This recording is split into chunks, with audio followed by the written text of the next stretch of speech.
You are now listening to the Project Kuwait. Where we stop at nothing to bring you the right facts on health, fitness, and psychology. Featuring some of the world's most experienced professionals. So you can learn, live, and live. With your hosts, Meg, Dr. D, and Mehdi.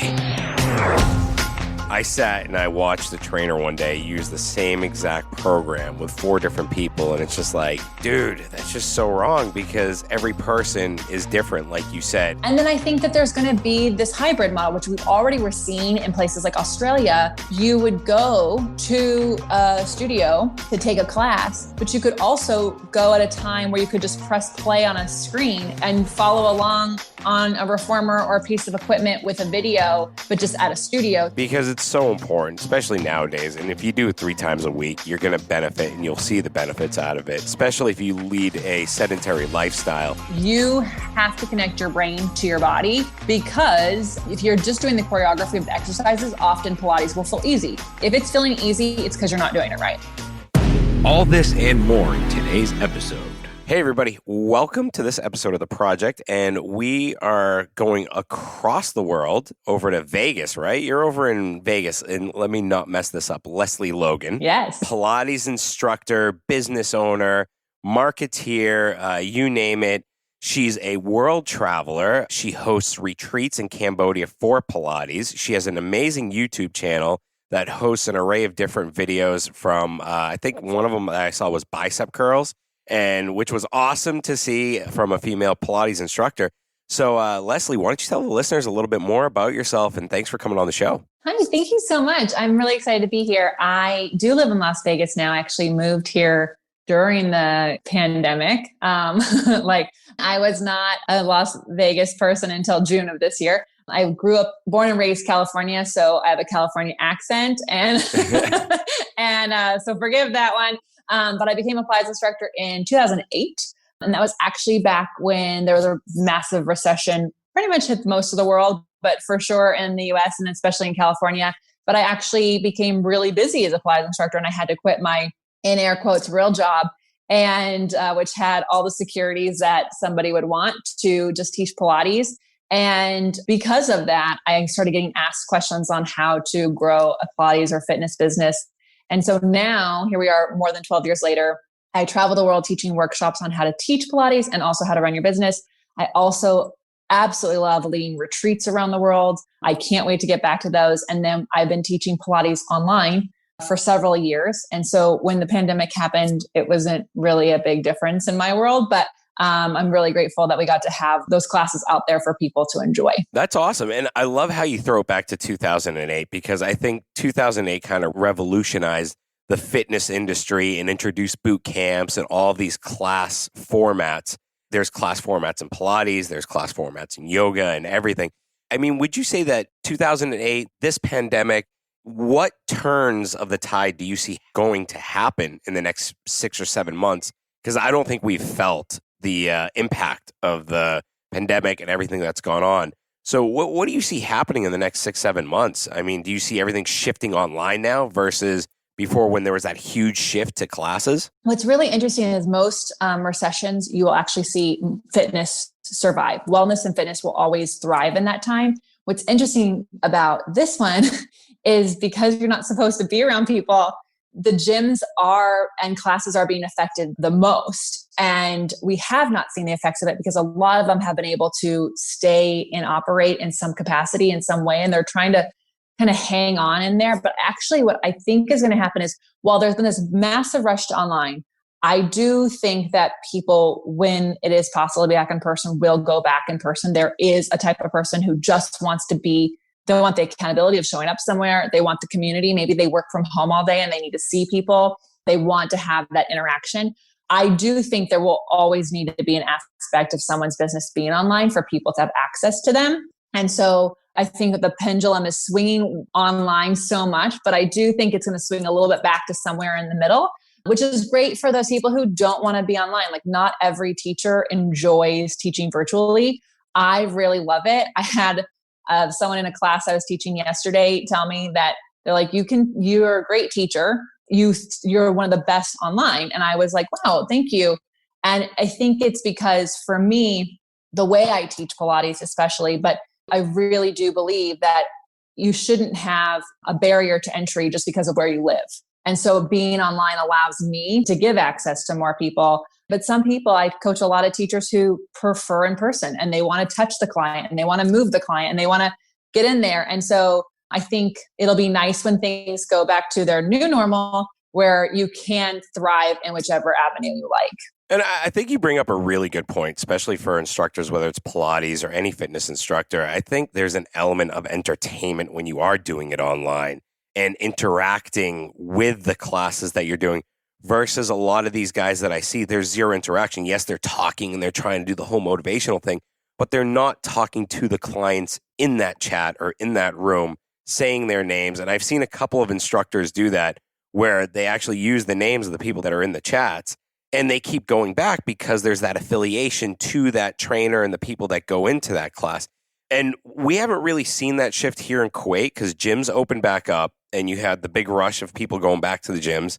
So the online thing kind of died a little bit. But I agree with you. I think it's going to have to pick up over here, especially with God knows what's going to happen in the next 8 months. So, I mean, do you feel that there is a level of entertainment when it comes to doing an online class? Because I have to bring all of the energy when you're online. I just filmed 3 classes for my December workouts this morning. And, I have to change my clothes for everyone. So it's a different day. And then I have to bring all of the energy because I can't see them when they're on demand. They're pre-filmed. And so I am going back to what I know my community loves. So I have a whole community on onlinepilatesclasses.com. We have a whole community of members. When I teach recorded classes, what I have to draw upon is a little bit of my days when I thought I was going to be an actress in high school. And then I was a commercial actress for a moment in LA. It happens. And then I also try to be a stand-up comedian. When you're recording, whether it's a live class or a pre-recorded class, you, the teacher, are bringing all the energy. There isn't any energy in the room. When I taught classes in public, those front row people, they all bring the energy, right? Like they want to be in the front row. And so they kind of help the whole class have energy and they help you as a teacher.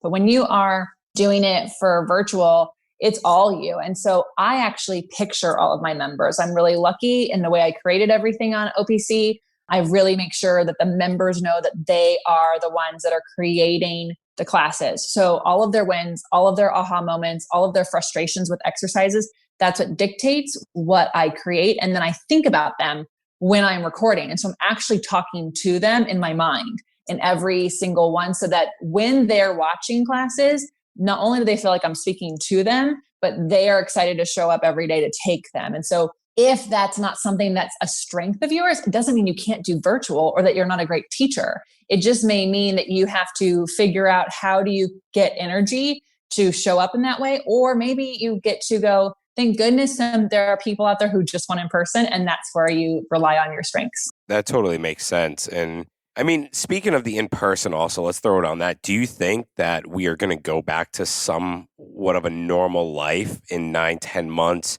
and the in-person one-to-one is going to work? Or do you think there's going to be a new hybrid model that is evolved from all of this where it's partly in person, part online? Because personally, that's what I used to do. I mean, that's what I still do with my coach. I do CrossFit. So my coach gives me my online programs. And when he was here, I do a session a week to work on the technical things and, take the program, go and do, what I had to do. So do you think there's going to be somewhat of a hybrid model later on so people reduce the amount of risk that they're under? Yeah, I think there's going to be an element of, I think that you'll get to choose your own adventure as a business owner and then make that your unique thing. So I actually think I will probably stay virtual forever and only do in person on retreats. And when we travel, that's just going to be how we are. We moved our studio in home and I don't know how I feel about people coming into my house to work out. So I'd rather just meet them in Cambodia or Thailand or somewhere where we're doing retreats.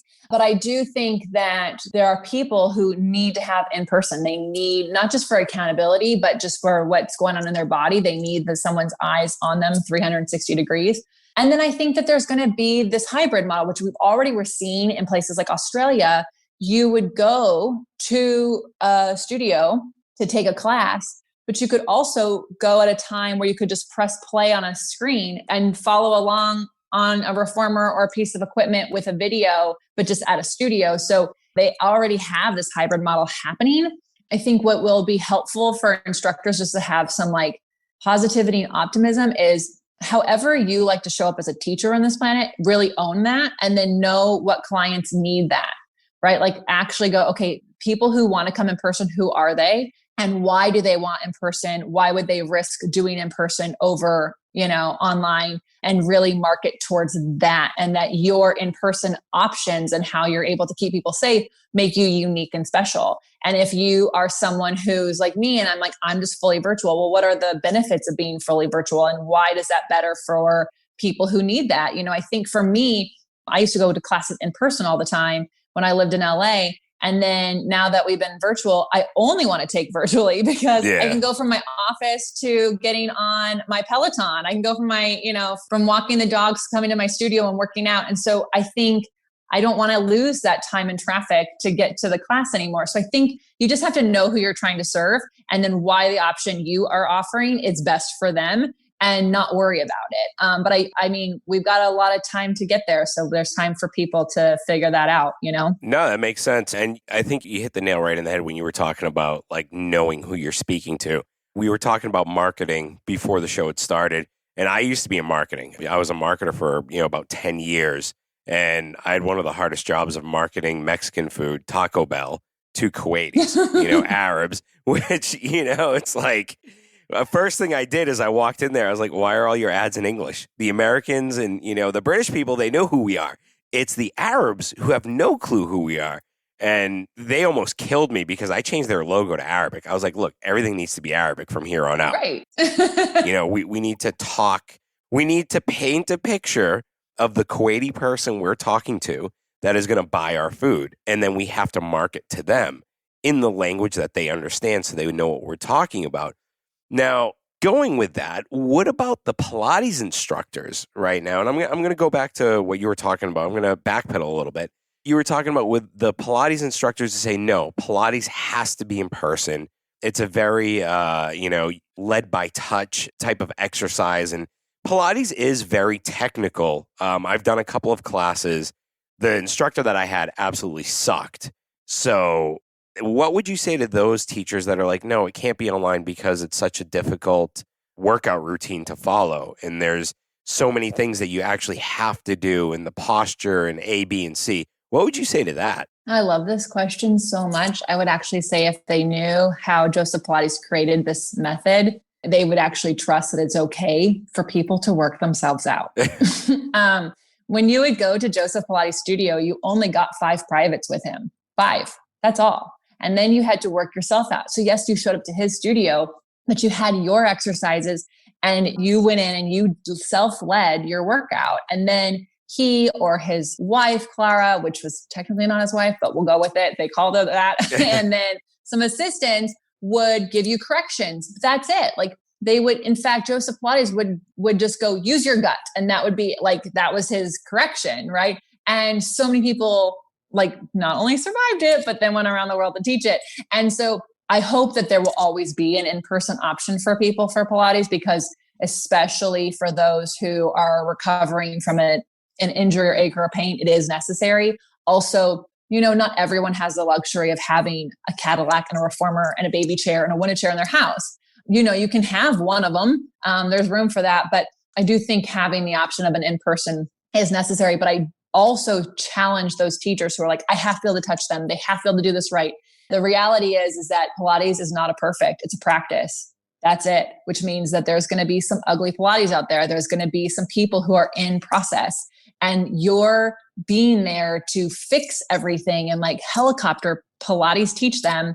And this goes for trainers and yoga instructors as well. If you're always there to like make sure your client makes no mistakes, then what are they going to take with them when they leave? They're actually not going to have confidence that they can walk down the street and not trip and fall and like catch themselves. Like the reason we do Pilates is so that we do life better. That is exactly why I teach it. That is what I want to impress upon everyone. And so my job is to help you do the best you can that day so that you have autonomy and confidence that you can like actually move your body yourself. So when you trip down a step, your body actually picks your legs up and catches yourself.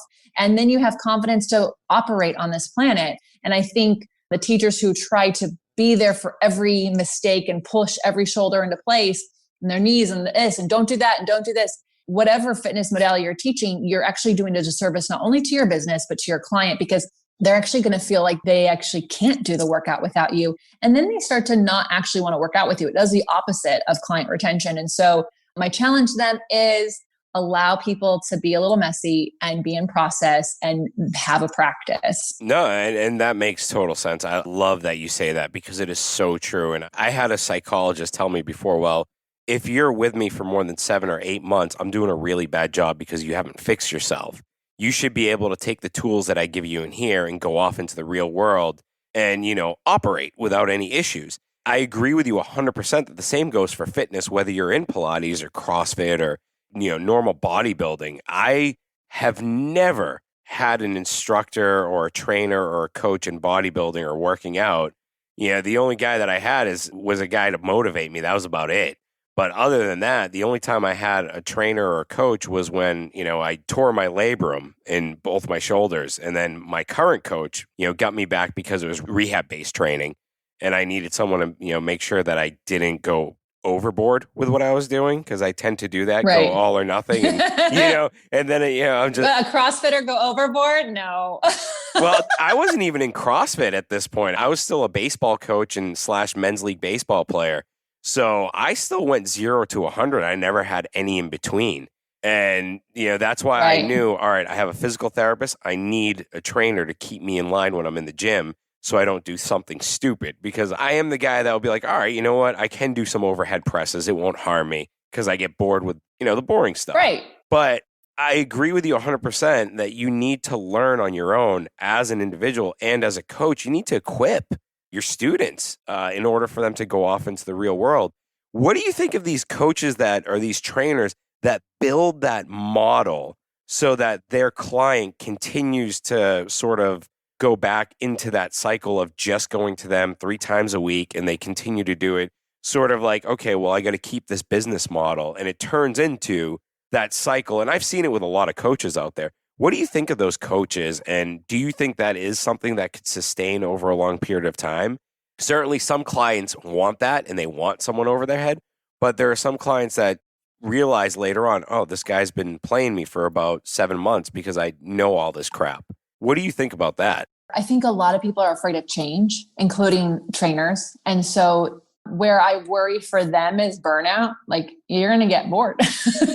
You're going to get bored.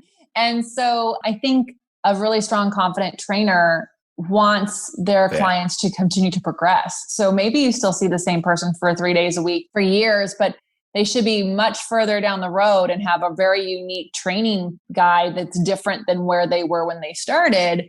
I definitely, before I moved, had clients I had for 12 years. They started with me at 70, and at 82, they were doing exercises that some of my 40-year-olds couldn't do yet. Oh, that's amazing. I don't think that there's a cookie cutter workout. And so I worry for the trainers who operate in that way, that I think that they're going to get burnt out, and then they're going to get frustrated because the clients that stick with them are ones that are just showing up, being told what to do and leaving. There are those people, and they need those teachers. So if you're trying not to be stuck as an instructor or a fitness trainer, and you're trying to stay inspired, you have to continue to challenge your knowledge. You have to continue to learn, and you have to continue to see, like, is this what my client needs right now? Like, do they need this? I mean, I don't do for private clients and classes. I rarely do any planning, because when someone walks in, even on Zoom, I'm looking at how they sit. I'm looking at how they walked in, what their energy level is. It's going to dictate everything that their body does. Like, our issues are in our tissues. So if you get a stressful day, trust me, your workout's going to be different than when you had a really awesome day. Your body's just going to operate differently. And so I can't pre-plan a workout like we're going to do these sets, and we're going to do these sets, and we're going to do it again on Thursday, and then we're going to add some weight. Like, I can't do that. And I think for them, I just challenge them to continue to see, like, am I progressing my client so that they can either go down to once a week with me for maintenance and the rest they're on their own, or maybe they just graduate and they just come back from time to time to get a workout. Like, I do think people really do want autonomy, and you telling people, okay, you've graduated, makes them want you more. Like, they really do. I have friends who have always been online trainers, and their entire goal is to get you to work all on your own without them. That's their whole goal. They literally train you to be your own trainer. And I believe in the way that I teach Pilates. So I teach, there's an order on the mat and there's an order on the reformer. And so my members can either be mat members or mat and reformer members if they have a reformer. And I do use an order, and I omit exercises from time to time. I teach with a theme. Every single week, there's a theme to focus on so that they can get better at the exercises. So when they're traveling or they don't have Wi-Fi access, and they can work themselves out. That's the goal. I want them to go, oh, what did Lesley say I should do here? Oh, okay, this. And then do it on their own and have their own exploration, their own aha moment. So that's a really long answer to say, I really hope those trainers are continuing to find ways to inspire themselves and challenge people to grow on and teach themselves. It's funny you say that because there are trainers that I've seen that literally kind of use the same exact program with every one of their clients.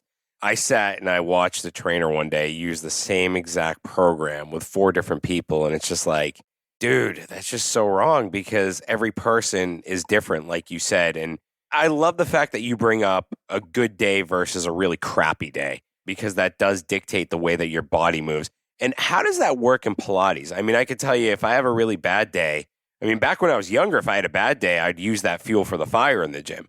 But now that I'm older, I can't use that fuel for the fire. It just sucks. It sucks the life out of me. And I'm like, all right, I'm angry. I can lift heavy right now. And it's like, shit, why does everything feel so heavy? You know? So, I mean, a lot changes with age and I can't lift angry anymore, which is weird because I did it so much of my life. So how is it in Pilates though? I mean, what's the game plan with that? Oh, I love that so I definitely remember like when I was stressed out and I could go for a run and just run it off. And now I'm like, I don't want to run angry anymore. I don't want to like, I just don't like Pilates is a mind, body, spirit workout for sure. Without the woo of yoga, to be honest, but you have to connect your brain to your body because if you're just doing the choreography of the exercises, often Pilates will feel easy. If it's feeling easy, it's because you're not doing it right. Like that's what it is. I've been doing it for 15 years in my own body and it gets harder every time. Like the more connected you get, the harder it gets. Even the beginner exercises, you realize, oh, these are just beginner because they're safe to do. They're actually really freaking hard. So with Pilates, my goal is to help people have awareness of how they are in their body that day. And if I'm teaching you in a class and you're getting upset with me, you're choosing like my kind message on how you should move your arms is making you irritated with yourself or with me or with the situation you're in. That's awareness of how you're choosing to receive messages that day. And that's going to dictate the whole day. And so wouldn't it be nice if in your workout, you're like, oh, wow, I'm really being mad at myself for doing a roll up wrong. Yeah. Really? So then you can go, okay, how do I reset that? How can I see what is possible? And so to me, Pilates, because you have to focus on what is moving where and what's moving that, like what body parts are actually moving you through. You may be upset in those first 5 minutes and you may hate me during the 100 or doing footwork or whatever, because you're just like irritated from your day. But with breath, because Pilates has so much breathing and it requires you to inhale and exhale through your nose, which really requires more muscles to be used. It also calms the mind.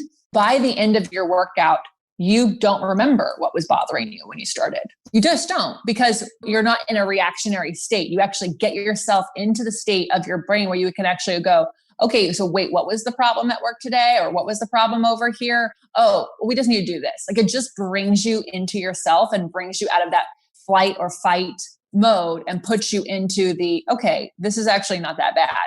And so when you do Pilates correctly, you are thinking about what you're doing while you're doing it. So it means you can't think about anything else. And then you're focusing on that breath moving through your body. It's an instant calmer and grounds you. And so that's like my big thing with everybody is like, how can I get them to connect more themselves? So A, they can connect more to others and they can have this like a better day, you know, more awareness in themselves. Yeah, no, I mean, that's awesome. It makes total sense. And speaking of Pilates, I want to dive into this a little bit. And you talked about footwork, and I'm so glad you brought that up because in around 2006 or 2003, maybe, it was a while back, I was listening to Jason Varitek. I don't know if you know who he is. He was a catcher for the Red Sox for like 10 years, 2 World Series. Mm-hmm. In my opinion, one of the best, leaders that a team could have. And they were like, what have you been doing different? And he's like, Pilates, man. And I was like, what? I was like 18, 19 at the time. And I'm like, what the hell is Pilates? So, like a typical 18, 19-year-old, I'm like, all right, let me find Pilates. And I went to a Pilates class and I was like, this shit ain't for me. Like I just did not get it, couldn't connect. Maybe it was the instructor. It probably was at the time. But a lot of athletes have used Pilates to do, a lot of good to their body, Yeah. especially, ones that are prone to injury. And when you're at that pro level, it's really important to gain that mind-muscle connection. Can you jump into the different types of Pilates and how can athletes use it to their advantage? Yeah. So it doesn't surprise me that as an 18-year-old, it wasn't definitely for you. And I think it's important to know that like the fitness world has like its own like trends, right? And so if you're coming into Pilates and like the trend is to like bulk up or be super strong, or like, especially for guys who are growing up, like they just want to be stronger and have muscle tone and be bigger. Pilates is not going to be like, ooh, this is the thing. Yeah. Yeah. Because it doesn't bulk you up. It doesn't do sets. If you're doing Pilates, you do every exercise one time, you do less than 10 reps. That's it. So you don't really feel sore, which a lot of people think is a sign of a good workout, until you're more advanced and you're connecting and getting that eccentric contraction. That is so true. That is such a good point. I don't mean to cut you off, but people always think, oh, I can't walk like 2 days later. That must have been a good workout I had 2 days ago. And I'm like, dude, there was something wrong with that workout, man, if you can't walk. Because, in general, you're not supposed to feel that way. Yeah, that's damage. So with all of your experience, can you elaborate a little bit on that? Yeah. So an element of soreness within 1-ish days of a workout where you can still move your body, but you feel soreness, that's fine. Because you're stressing the muscles. It's a little bit of a breakdown, and then that helps them build back up. And also your muscles pull on your bones, which adds stress to your bones and makes them grow stronger. So people who want to be stress-free, the reality is that your body gets stronger with a little bit of stress. It's like everything in moderation though, right? Yeah. When you are still sore several days later, or worse, you weren't sore at all and then you got sore, that's when you've done some major damage and you need to review your workout. When it comes to Pilates though, what people don't realize is you might actually feel like this crazy burning, like, oh my gosh, this exercise needs to end. And you're like, I'm gonna be so sore tomorrow. And you're not, because the reality is we did less than 10. Pilates is about quality movement, not quantity of movement. And there's a lot of proof that like after so many reps, you stop actually engaging in the exercise. So like 10 reps, you're totally engaged. You're counting, you're in it. More than that, you start to go, okay, what am I doing later today? That's another one. You just start to kind of go through the motions. And so there are a couple schools of thought for Pilates. So there's a physical therapy based one that's definitely getting more spot training like physical therapy is. There's something called contemporary Pilates and something called classical Pilates. And I'm a classical teacher, so I can actually speak to that better, which is I follow Joseph Pilates' orders and his intentions for the exercises. So on the mat, there's an order, and on the reformer, there's an order. That doesn't mean that every single exercise in that order is for you or for you today. And then there are hundreds of other exercises you can do on other pieces of equipment that I use to decide what your body needs to get better. So for athletes, I used to teach a lot of football players. My goal is to help you have as much flexibility as you have strength. This is where injuries happen. Either doing too many of the same things, so like pitchers who just keep pitching, that's going to be a wear and tear injury. Or if you are really, really strong, like in your chest and your biceps, but your back's really weak, right? Like that's going to cause an injury. You're also going to be really tight. And so in Pilates, we want you to be as strong as you are flexible. So I also don't want a body that's too super flexible, because that's going to get damaged too, because you don't have enough strength to hold your body together. And so our job in Pilates is to tighten what's loose, loosen what's tight. And that actually helps prevent injury because you're not overly tight or flexible in a particular area of your body. That makes sense. There's been some articles and some research that's popped up and some anecdotes saying that being tight sometimes for certain body types is actually a good thing, and it stops you from getting injured. What would you say to someone that said that? Do you believe in that? Do you think there's any merit to it? And do you see that maybe taking hold? Because I've talked to and I've read and I've seen a lot of people saying it lately over the last year that, okay, yeah, you want to loosen up, but you still want to maintain some of that tightness to protect your muscles. So what would you say to that? I think they're probably saying the same thing I'm saying, is that you have to have a balance. If they're listening and they disagree with me, I'd love to hear them. But the reality is, if your shoulder is tight and you reach into the back of your car to like tell your kid to not be so loud or to grab your backpack, that arm is outstretched. It's very distal from your body. If you're a woman, you grab a purse. If you're a male, you grab your gym bag and you go to lift it up. Not only is your shoulder in a particular state that's going to be compromised and you lift that up, if you are overly tight and you don't have the flexibility to do that reach and then you grab that bag, you're going to tear something. 100%. So you have to have a balance. And so I don't want someone to be so flexible in their spine they can't hold themselves up. But I don't want them to be so tight in their spine they can't bend over. Yeah, that makes sense. Yeah. I think you absolutely have to have balance. Now, I'm a hypermobile body. So when I feel my hamstrings are tight, I welcome that because I'm like, woo, we're onto something, right? Yeah. But for my ball players, when their hamstrings are tight, that's not okay because I know if they go to snap and do something really quick, you're going to tear a hamstring. Yeah. Exactly. Yeah. And then not only are they out of Pilates, they're out of the game. And like, who knows? And depending on their age, who knows how long that's going to last for. So I think you can't be one or the other. You have to find the happy medium in between. And so what I love about Pilates and why I think a lot of athletes like to use it, it's a full body workout. So it's not going to overwork where they're already dominant from their practice and from their games. And while you are contracting something, you're stretching it. So you don't just relax like and fold over your legs and stretch your hamstrings. You actually contract your hamstrings and then pull on them. And that's an active static stretch. And that actually creates flexibility and creates more strength in the body. I love that you said that because as a baseball player, I have 2 torn labrums, one on my left arm, one on my right. And I've always had wicked bad elbow injuries because I'm hypermobile, especially my right elbow. And I never understood that the rear delts were the stopper muscles. So it makes sense when you keep stretching that muscle out and you don't work it, it's going to be loose and, it's going to break at the end of the day. Yeah. And I think that's why Pilates made mainstream with some sports in, the mid 2000s was because of that. A lot of baseball players saw results from doing it, especially Veritek. He had knee surgery. Yeah. And that's when he kind of started doing it. And it made sense to me, but I was still going to the gym and I was like, nah, dude, I'm not doing that. But I love that. First of all, I love that you said wicked. You totally did Boston for part of your life. Also, I think it's important to Joseph Pilates was a boxer. Okay. And he was in the Isle of Man in an internment camp in World War I. This man was a circus performer and he designed Pilates for men. So back when he designed this is back when women weren't even considered allowed to work out. They only, recently in my lifetime, let a woman run the Boston Marathon. You know what I mean? They actually chased her out. So Pilates was designed by a man for men. What happened is dancers started to come, professional dancers. And then there were so many female dancers who took it across the world that it became more of a female dominated practice as far as practitioners go. But a lot of exercises, when you see a male do them, you're like, oh, that was designed for a man for sure, because there's just so much more strength added to them. And so I love to challenge my female clients to you can do this exercise just because it was designed by a man. You can do this and it's going to make you really strong. But because of the trends of bulking up and getting bigger, Pilates was left behind by the men, and the women took it on because women didn't want to bulk up no matter what science shows about the way muscles are built.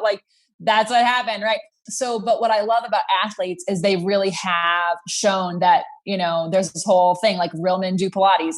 If you want to have an upper hand in your sport or in your practice or in your CrossFit, if you add Pilates, even just the mat at home by yourself, you will see everything you do being better because Pilates helps your whole body work together as you're doing it. So you're not ever just when I go to the gym with my trainer, if you're doing an overhead press, yes, your whole body's doing it, but you're going to really feel it in your upper body, right? Yeah. In Pilates, when you do anything, your whole body is working. And you will feel your whole body working. So what would you say to someone like myself? I mean, personally, I do my mobility before my workout. I do my mobility after my workout. So I stay mobile. In my workout, there's a lot of core stuff like hollow holds or I don't know what you call it. It's like a reverse hollow hold. So you're on your stomach. Yeah. I'll do flutter kicks, where I'm in a hollow hold doing a flutter kick or Russian twist in a hollow hold. So I do a lot of core work. I definitely do get core work in and stuff. Yeah. But how could I integrate Pilates into my CrossFit program, which, my workouts, I do competitive CrossFit because, I refuse to admit that I'm old. So I still do competitive CrossFit so I could go and, jump into classes and, do the master stuff here in Kuwait and in the Middle East. But how can I integrate it into my program so I don't get hurt by adding that extra volume? Sorry, that's a loaded question, by the way. Yeah. So if you were only like 18 or 19 in like the 2000s, you are definitely not old, because I was older than you then. So no, you're not old.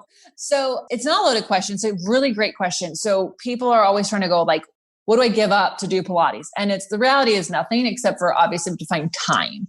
And I would say if you're doing that mobility stuff before and after, I would just take one of those and make it a Pilates mat practice. That's it. You could do, I have an intro to Pilates class. It's 15 minutes long and it will just do all the things that you needed to do. Or I would challenge you to add the 30-minute one, and I would do it after your CrossFit. And the reason is that you could use it as your stretch at the end. So that's like, because there's equal parts of stretch and strength. And so when I used to train my trainer, I would do my practice after, my Pilates practice after as my stretch. And then I used to be a runner. And so I would run and then I would do Pilates after instead of stretching. And I had no injuries. I was a competitive runner, won the LA Marathon relay, so no hip or knee injuries. I've never had any surgery from anything like that. So I would just say you do it after. And I would say just 2 to 3 times a week would be enough. If you're doing it for 30 minutes, you're going to feel the effects in if you're doing it 2 to 3 times a week, I'd say at the end of a month, you're going to see the difference in your CrossFit and everything that you're doing. You're just going to notice a difference in how you do stuff. And all that core work is really awesome. It really does make the muscles of your body look super good. But as far as functionality goes, I'll be super honest. If you can lie on the ground and roll up to sitting and your legs don't lift off the ground, then that's a functional core. Most people, when they lie on the ground and they go up to sitting, their legs lift too. And they kind of fold in half, almost like a mouse trap. And so we want to get your spine to have some mobility in that core strength. And so I would just say, do it after a few times a week, and that would be enough. Yeah, no, that makes a lot of sense. So what would one of these half-an-hour sessions look like? Like, what are some of the movements that, whether it's me or some of the power lifters, we have a huge array of different listeners that listen to this show, from power lifters to CrossFitters to everyday gym goers, trainers, you name it. People that are interested in psychology, because we have 2 different segments a week. We have the Psyched with Dr. D, and then we have the fitness segment on Sundays. So what would a half-an-hour session twice a week for a CrossFitter or a power lifter if they wanted to integrate it? What would I be doing? Like, could you kind of give me an overview of what I would possibly be doing in one of the classes, or Pilates for a half an hour? Yeah. So my goal would get you to do the original mat order, because it literally works you from front to back and side to side. What does that entail exactly? Yeah. Sorry, I am so like, we had Catherine on the show last year, and she gave us a great overview of Pilates, and we talked a lot about it. That episode was awesome. She's based here in the Middle East, in Kuwait especially. She's wicked cool, very well known. And it was so long ago, and I was supposed to do a session with her. And then the whole COVID started. So it was like, all right, that didn't happen. Mm-hmm. So I'm still ignorant to what Pilates actually is. I know a couple things here and there, but... Yeah. So you're going to be on the ground. You just need a mat. That's all. And I would say a little thicker than a yoga mat, to be honest. You want it to be 10 millimeters. If it's too thin, you're going to feel the wood floor below you, and it's not super fun. We start you lying down on your back. We work your way to sitting up, and then we flip you onto your stomach, and then we work you to kneeling, and then we work you onto your side. And then, we keep going back and forth. We also eventually get you upside down. So you're actually doing a lot of core work, standing on your shoulders with your legs up, which is not going to happen the first month you're doing Pilates, but you'll get there. And you end with push-ups. I have to throw it out there. I'm a CrossFitter. I can handstand walk like no tomorrow, but I cannot hold a handstand. Yeah. Like I'm trying to hold handstands and it's just not happening. Yeah. I just keep walking. So that would be awesome. Yeah. That's like right in my wheelhouse. Yeah. And we always end with push-ups. And then you roll up from your push-up to staying up, and you feel what you're like, oh my God, this is me standing on my own 2 feet. So the push-ups every male loves, and there's like 7 different variations we can do to like let you feel like you owned your push-ups. But those hollow cores you're talking about, there's different variations of those that you'll see in a Pilates practice, from being really low to the ground to being like more of a V. In yoga, they call it boat pose, but in Pilates, it's not exactly the same, because we definitely don't want you to quad out. I want you to use your glutes.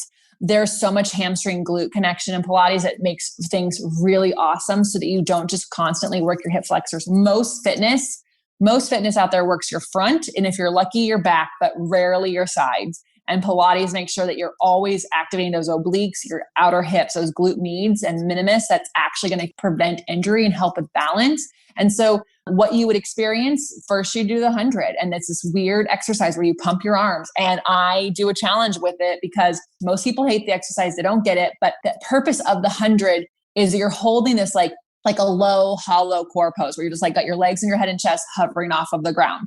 And your stomach is engaged, your glutes are engaged, you're pumping your arms from your back. So you should feel your upper back getting crazy. And those pumps are trying to destabilize your transverse abdominis. And most people, when they do core workouts, do not connect their transverse abdominis. They only work their rectus and maybe their obliques, but they're not actually getting that transverse abdominis to come and connect over their abs. And then those pumps try to destabilize it, which makes it super fun. It lasts a minute. And then you lay down, we try to roll you up to sitting and back several times. And then we try to roll you overhead. So you do a roll up, but with your legs going over your head. And we do that a few times. And so we start to really work your spine. And then you start doing rolling exercises. And we just keep going until we've worked your spine in twists and extension, in flexion, in a tall back. So literally trying to have strength with your spine tall. And then side bending. So there's 5 spine shapes in Pilates, and we try to do all of them every single time. And you want the longest flexion, the longest extension, the longest side bend. So you're never collapsing anything, and you're not allowing those dominant muscles to take over. So for you, it would probably, like the exercise that you would do would maybe take you 15 to 20 minutes, maybe. And then as you progress and get more advanced and more connected, then you're at a 25 to 30 minute workout. That sounds very interesting. And it's something that I'm looking at. I'm like, maybe I should take baby steps to this. Yeah. I would say anyone listening, like I have an intro series that is not beginner, but it is introduction. Because the beginner exercises are actually really hard, but I like to teach people, here are all the different things your spine has to be able to do. And then just keep doing these. And when these get easier, here's another level and here's another level. And so you just keep adding on. And, you just do the best you can. That's all. You know what I love that you said when you talked about, rotational movement and sleepy butt syndrome? I think you brought up a really good point that most modalities neglect, and that is rotation or some type of rotation in the workout. And you don't see it. You don't see people doing wood chops, for instance, or a Palloff press with a rotation. And do you see that as, they say the forward shoulder thing is a pandemic and everyone's got the forward shoulders and rounded and everything, which, all right, yeah, we all have it. It's there. We all know about it. But I think the worst part's going to be when people just can't stabilize their spine and rotate. And I've been seeing it a lot more. People, they rotate less and less, and especially in sports nowadays. Can you talk about how bad that is for the body and the spine? Yeah. So the shoulders forward comes from so many things, computers, phone, and it's actually affecting everyone's heads. If you guys just go to the airport and look at people's heads, they're all forward. 100%. Yeah. Problem with that is it actually is taking people into that caveman mind. That head forward is actually taking us back in evolution. And that's why people are reacting so strongly to, if you bump into them on the street, they react like you just attacked them. It's because their head is going forward and causing them to live in that lizard-like brain where they're constantly scanning for attack. But there's no attacks. We have no lions or tigers around us. We're just human beings. And so we have to get the head back. And so that forward shoulder thing, there are exercises in Pilates that are specifically trained to get your arms on your back, which pull your shoulders back, which will help pull your head back. So those are some great things. There's also some wall exercises everyone can do that cost you nothing. Everyone's got a wall. You can get your head back on a wall and you can feel your neck muscles and your upper back muscles pull that back. To your question about the spine and the twisting and rotation, it is really crazy how quickly people's spines degenerate when they stop twisting. And if you go to grocery stores and you see people with their groceries, they shuffle. They look at the stuff on the shelf and then they shuffle their body to put it in the cart, right? People are not twisting, looking at the thing and twisting back and put it in the cart. And that is so that the first spinal shape we lose is that twisting motion. And as you get older, if your spine doesn't twist, guess what? You're just going to actually get older quicker. So we're only as old as our spine is young. That's what Joseph Pilates would say. And so if you have a really tight spine that can't twist and you're 30 years old, you are old. I've seen 85-year-olds have spines that look like a snake, and they are young and they live really active lives. Why? Because their spine is not stiff. So y'all got to get your spine twist on. And there's a mat exercise for that. You could just do sitting at home on the ground and squeezing your legs tight together. You want to get those outer hips to squeeze. And then you take your arms wide to the side. And you just see how much you can twist without moving your feet. So if you're listening to this and you're somewhere, like sit up and twist and just notice, does one foot go in front of the other? If that happened, that's not twisting. That's called turning. You got to keep your hips still and twist. And it's crazy. Like if I get off a plane, my spine twist is completely different than if I've been at home and able to do my workouts every day. No, that makes sense. And personally, and this is to ex-baseball players, I still go outside at least 2 or 3 times a week and take a few cuts from the left side and the right side because I've learned what imbalances can do. So if I take 10 swings from the right, I'm going and doing it to the left. Yeah. I've learned that you have to keep that balance. I mean, my right arm was so overused that I thought my left arm was stronger. You know, my right arm's the dominant arm, but I always thought my left hand, I thought there was something wrong with me, that my left side was stronger, but it was just my right arm was just so fatigued.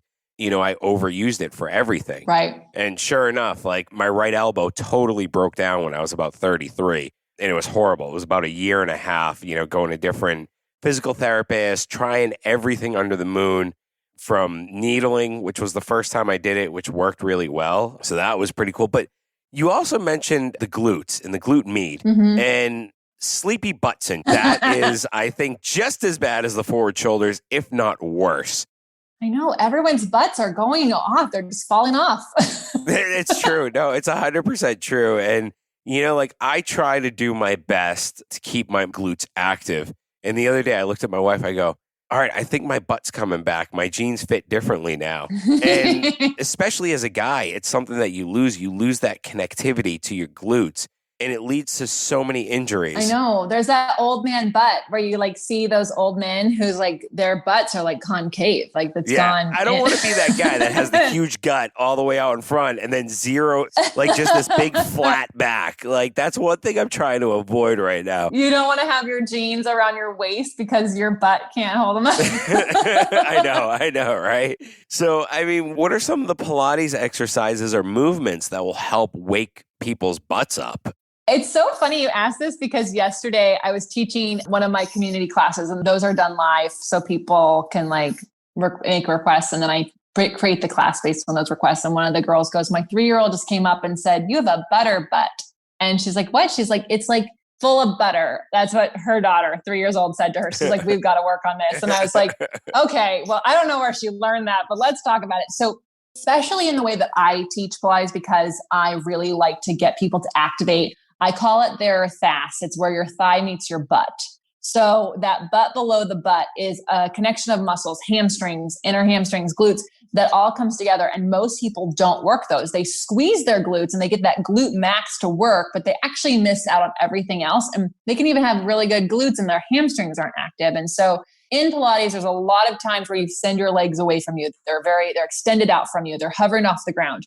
And yes, your quads can do that for sure. But what if you actually hugged your outer hips in and actually had your outer hips and your hamstrings engaged, like an isometric contraction? What'd that be like? And so in every single Pilates exercise, you should be activating your outer hips and your hamstrings for sure. It's going to keep anything from those hip clicks that people feel when they take their legs. Like some people feel like a hip click in a flutter kick, right? Like you get this little click. Yeah. That means that your glutes aren't working. And so your femur is just in the socket, like floating, hanging off of a tendon.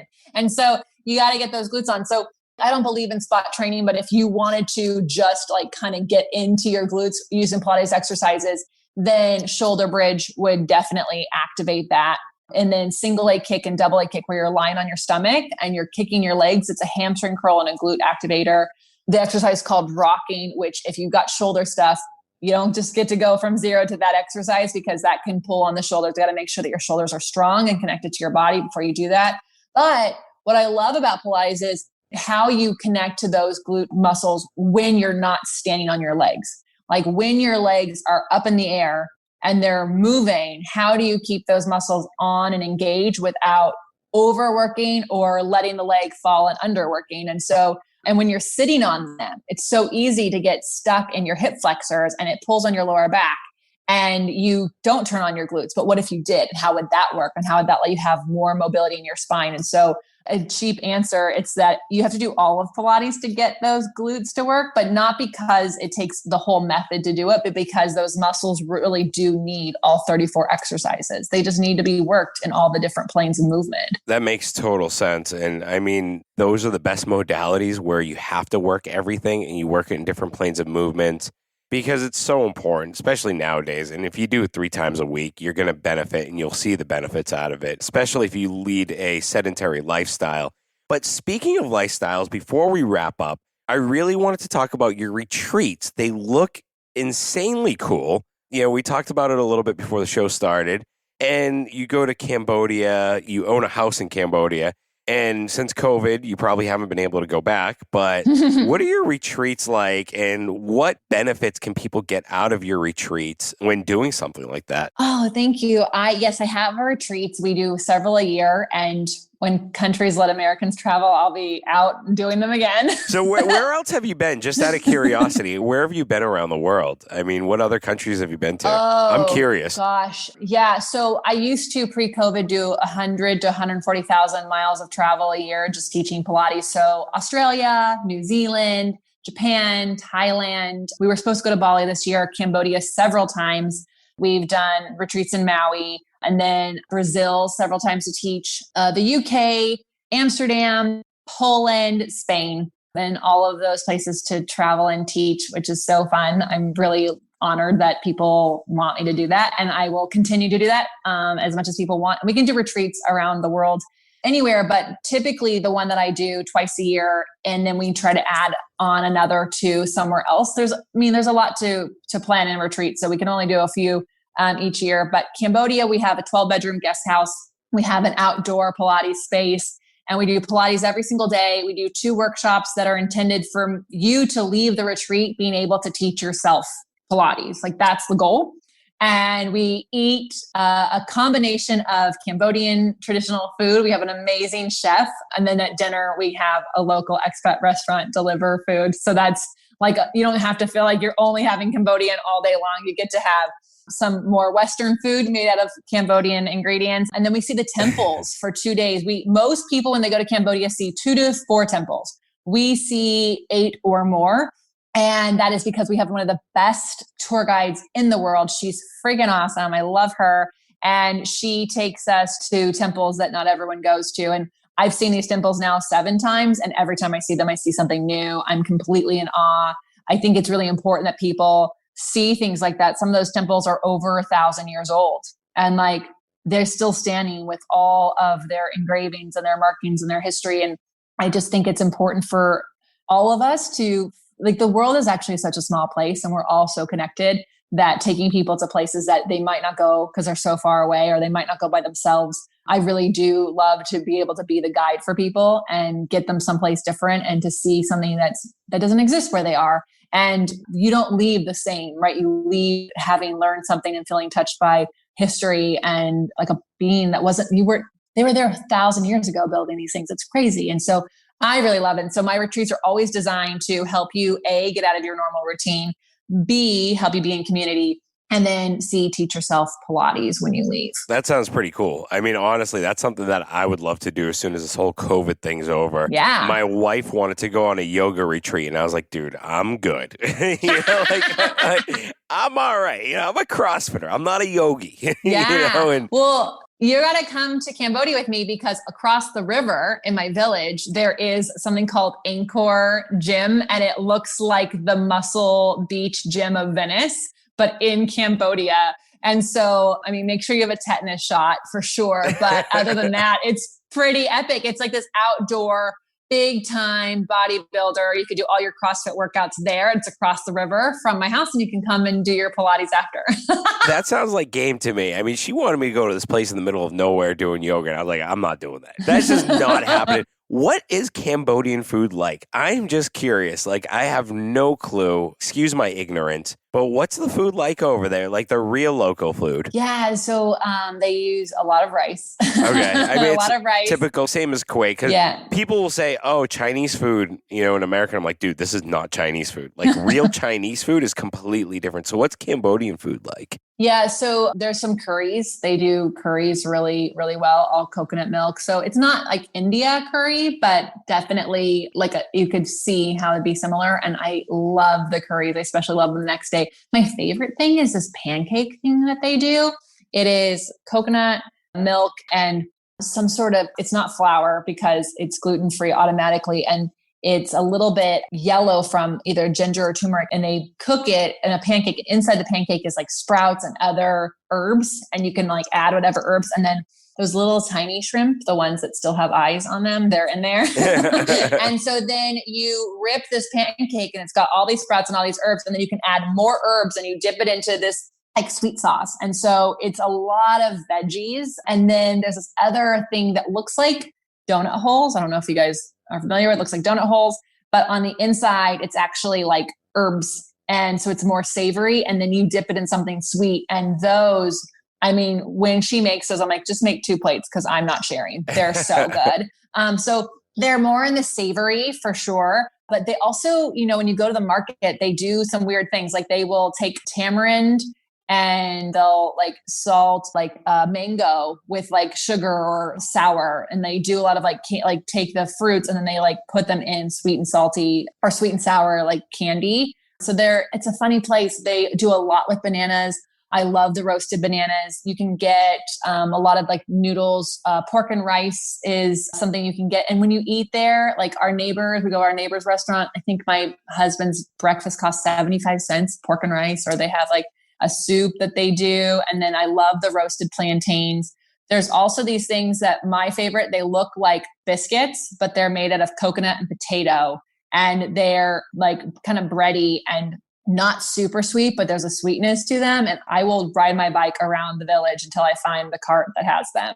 So they do also, like the villagers will make a lot of things with ants. Like they'll find the ant nest and then they'll put it in because it's like good protein. So it's a very interesting place because the locals really do eat like a local, as opposed to like something got westernized. So it's fun. I definitely just had dinner about an hour ago, and I'm probably going to go have my second dinner right now, listening to all of that. So I'm kind of like, all right. Now I'm thinking of like eating pancakes. I don't know why, but like the savory pancakes, that just sounds really good. That food sounds amazing to me. I mean, I've been to a lot of different countries, and honestly, the best food I think I had was in Greece. Oh, I bet. Their portions were just like huge. They were like American portions. And the food was just overwhelmingly, it just had a lot of herbs in it. You could taste, the authenticity in it, if that makes any sense. Oh, for sure. I mean, you're getting real olive oil, not the watered down olive oil that they send. I know, right? I know. Right? You're getting like you're getting everything fresh, like fresh cheese. And I mean, like, I would be disappointed if you said it wasn't like that good.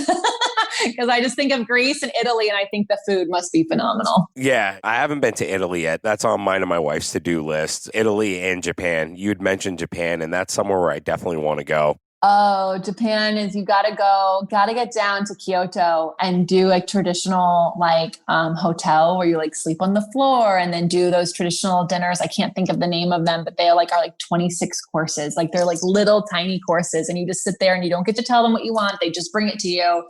And it's really fun. And you sit in the, traditional kimonos and stuff that they make you. It's a fun place to go. But Kyoto is very old. And then if you go, obviously you have to go to Tokyo, and then you just take the high-speed train, and that's amazing. My son's 6 years old, and since he was 2, he has wanted to go on the Shinkansen. Oh. I think the first 20 words he learned, Shinkansen was one of them. Yeah, it's actually kind of crazy, especially coming, like I grew up in Northern California, and you drive for hours and you're still in California. And then you drive for more hours, you're still in California. So like to me, being on that train, you go from one end of the country to the other in a couple of hours. I'm like, if this train existed, I could have gone a lot more places. Oh, that's awesome. That is awesome. We actually have another show that we air every 6 or 7 months, which is called Expats Abroad. Uh-huh. And Meg runs that show. I'm definitely going to hook you up with Meg because I think She would love to talk to you about all of your travels and everything. And it's based around all the experiences of expats going to different countries, leveraging their business, leveraging what they learned. Oh, I love it. Yeah, we tend to do that. We started before COVID. We run it in like a 9-show series. So we're going to kick off, when we kick off round 2, I'm definitely going to talk to Meg. She's got to reach out to you. We would love to have you back on the show. Anytime. Seriously, your knowledge is awesome. I love the train of thought, and I love the business perspective that you brought. And hopefully it will help a lot of our coaches out there, especially during this time. And how can people find you? What are some of the best, are you on social media? What platforms are you on the most? Yeah. Oh, I'd love it. So if you want more tips on your business, go to profitablepilates.com. And I'm also the same name on Instagram. I just give tons of advice. And then I have lots of courses. My husband is a tech king and he actually runs a coaching group with me. And so between the two of us, we really help people's businesses do what they wanted to do.